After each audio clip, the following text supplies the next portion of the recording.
तो ये रोयत है, इसमें लज्जत भी ज्यादा है, क्योंकि ज्यादा में नई चीज पता चल रही है ना, तो लज्जत माशाल्लाह, ज्यादा होगी। बिल्कुल बिल्कुल बिल्कुल बिल्कुल। लिहाजा एहतियात कर, अब देखिए एहतियात भी बता रहे हैं, और ठीक। उस शय से उसका तालिब मत बन जिससे तू उसकी शहादत दे, बल्कि उस शय में उसका तालिब बन जिसमें तू उसकी शहादत नहीं देता, कि वो तुझे खुद अपने बारे में बताए, अल्लाह ही हामी और नासिर है, उसके सिवा कोई रब नहीं। अब ये जो एक नुक्ता बताया, इसको आप भी खोलें, लेकिन अच्छा। बड़ी गहरी बात है इस जगह पे।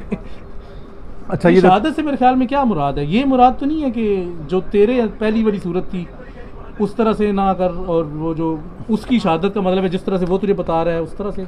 अच्छा, इसमें ये है ना, वो कह रहे हैं कि तू खाली प्याला बन जा और लेने वाला बन, पहले से कोई अजम्पशंस पे, हाँ। प्रेजम्पशंस पे ना चल, ना चल। क्योंकि तू, तेरी अजम्पशन है वो तेरी अपनी इख्तिरा है, हाँ। उसमें कहीं ना कहीं तेरे नफ्स का, तेरे ज़ौक़ का अमल दखल अमल है, दखल और जो वो तुझे अता करेगा वो उसकी तुझ पर तजल्ली है। सही। सो जब तू उसकी तजल्ली का बयान करेगा, हाँ। तो वो तू उसकी एक अजीम शान का बयान कर रहा है, जिसमें तेरी आमेज़िश कहीं भी नहीं है। तेरी आमेज़िश नहीं है, ये जी, मुराद है इस जी जगह। हाँ, सही। तो अब ये खूबसूरत बातें थी। अल्लाह हाँ, ताला बस अभी इजाज़त लेते हैं, आधा घंटा भी हो गया हमारा, एक अच्छी हाँ, मुलाकात। अल्हम्दुलिल्लाह अच्छी मुलाकात रही है अबरार साहब। अल्लाह ताला आपके इदारे को और आपकी काविशों को सबको सलामत रखे, बरकतें अता फरमाए। और